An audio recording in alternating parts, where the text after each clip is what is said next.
The curious boy from Silicon Valley. In a quiet corner of Silicon Valley, long before it became the epicenter of innovation, a boy named Steve was trying to understand how things worked. Adopted at birth by Paul and Clara Jobs, Steve never felt like he was lost, only different.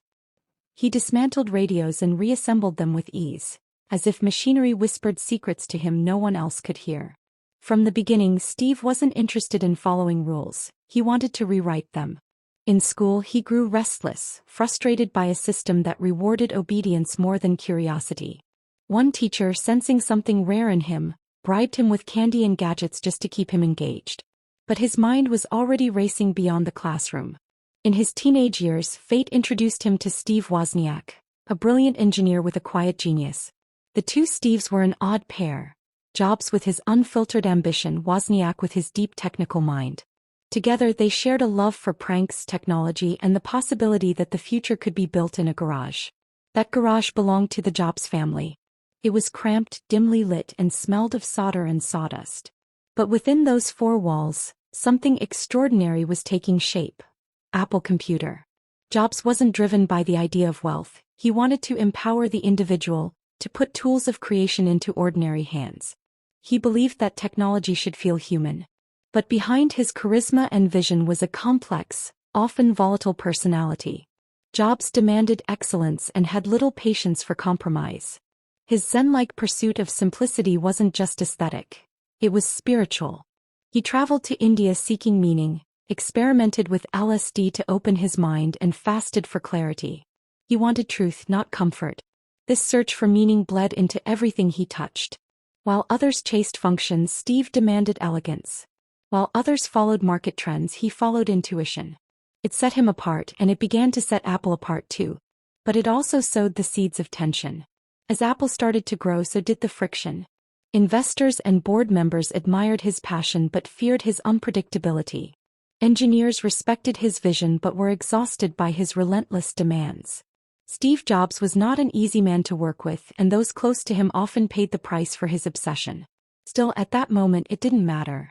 A boy who once felt out of place had built something the world couldn't ignore. The Apple II would soon change everything.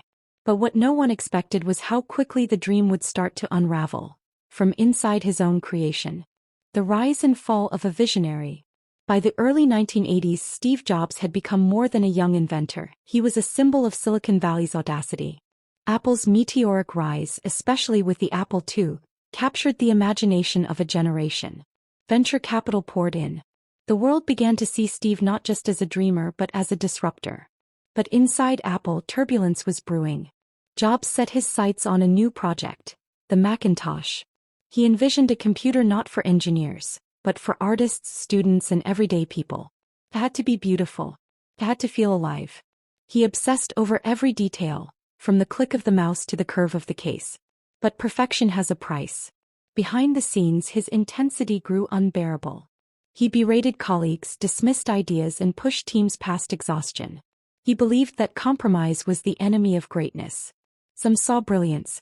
Others saw a tyrant. John Sculley, a polished executive from Pepsi, was brought in as CEO to provide balance. At first, the pairing seemed promising. Jobs had vision, Sculley had structure. But their philosophies soon collided. Steve viewed Apple as a living organism, ever-changing, unpredictable. Sculley viewed it as a business, needing order, strategy, and control. Sales of the Macintosh were disappointing. Its interface was revolutionary, but it was slow and expensive. Executives grew nervous. Investors whispered doubts. And in boardrooms where Jobs had once been untouchable, his influence began to fade. The defining moment came quietly behind closed doors. In 1985, Apple's board sided with Sculley. Steve Jobs, co-founder, visionary, driving force, was stripped of power. His title meant nothing. His voice carried no weight. Eventually, he walked away from the company he helped create. The fall was brutal. The press called him erratic, immature, finished. For the first time, Steve was truly alone. No team, no company, no platform. The boy who once dreamed of changing the world had been exiled by the very machine he built. But in the silence that followed, something unexpected happened. He didn't disappear. Instead, he founded a new company.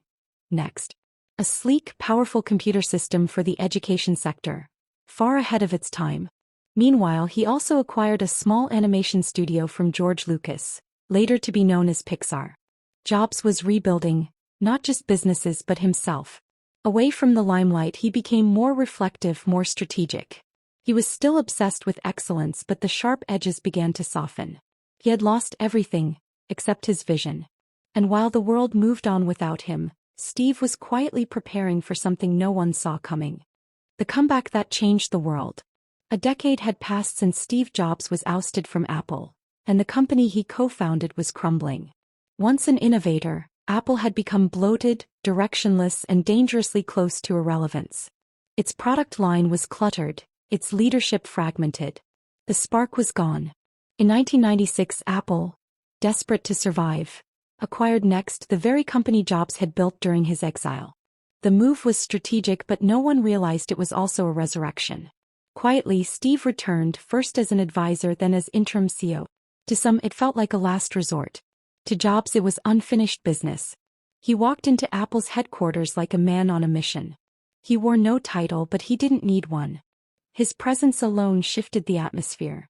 He moved swiftly, eliminating unnecessary products, streamlining teams, and instilling a renewed focus on simplicity, design, and purpose. Then came the iMac. A translucent, all-in-one machine that looked nothing like its gray, boxy competitors. It was bold, colorful, and unapologetically different. It wasn't just a computer, it was a statement. And the public responded. Sales surged. The media buzzed. Apple wasn't just back, it was reborn. But Jobs wasn't finished. He saw the future in ecosystems, not just hardware. With the launch of iTunes and the iPod, he reimagined how people experienced music. The sleek white device with its simple click wheel became a cultural icon, transforming Apple from a tech company into a lifestyle brand. Jobs had grown. His obsession with detail remained, but his approach had matured. He empowered designers like Johnny Ive, cultivated a new kind of company culture, and communicated with clarity and vision. He no longer needed to control every piece, he just needed the right people around him. Then, in 2007, came the moment that would define a generation. Jobs took the stage in his signature black turtleneck and jeans. He held up a device that was not just a phone, not just an iPod, not just an internet communicator. It was all three. The iPhone. It was elegant, intuitive, and powerful. It placed the future in people's palms. With that one product, Jobs didn't just change how we communicate, he reshaped how we live. Apps, touchscreens, mobile photography, digital payments. None of it would be the same again. Critics who once called him reckless now praised his foresight. Apple's stock soared. Competitors scrambled to catch up. Steve Jobs had redefined not just Apple but the modern world. And yet, beneath the applause, a shadow lingered. Steve was hiding a secret, one he could no longer outrun. The legacy of a dreamer. Even as he stood under stage lights unveiling the future, Steve Jobs was silently confronting his own. In 2003, he was diagnosed with a rare form of pancreatic cancer. He kept it hidden at first, reluctant to accept what it meant. For a man who had always bent the world to his will, this was the one opponent he could not outthink. But Steve didn't slow down. He kept working, kept pushing boundaries. In 2010, the iPad arrived. Another reinvention, another example of Jobs' gift for seeing what others missed. He poured his energy into perfecting every launch, every keynote, every experience. His body was weakening, but his mind was sharper than ever. Behind closed doors, he grew more introspective. He spent time with his wife, Laureen, and their children. He spoke less in absolutes, more in questions. Mortality had softened the edges of a man once known for fire and fury. But even now, his belief in design, in purpose, remained unwavering. In August 2011, he stepped down as CEO of Apple. His resignation letter was brief but dignified. He wrote, "I believe Apple's brightest and most innovative days are ahead of it." It wasn't defeat, it was a graceful handoff. 2 months later, on October 5, 2011, Steve Jobs passed away at the age of 56. The world paused. Outside Apple stores, people lit candles. Tributes poured in from world leaders, artists, rivals, and everyday users. Many had never met him, but they felt like they had. Because his creations were part of their lives. In their homes, pockets, hands. Steve Jobs didn't just build products. He reshaped the intersection between technology and humanity. He didn't invent the computer or the phone or the music player, but he made them personal, beautiful, intuitive. He made technology feel human. His words still echo in classrooms, in boardrooms, in dorms and garages where new dreams are born. Stay hungry. Stay foolish.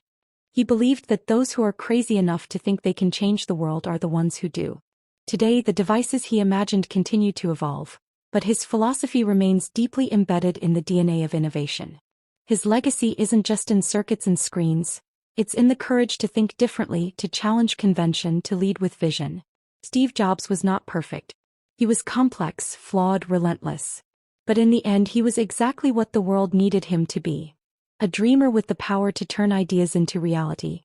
And while he may be gone, his story isn't over. Because every time someone dares to imagine the impossible, they carry his dream forward.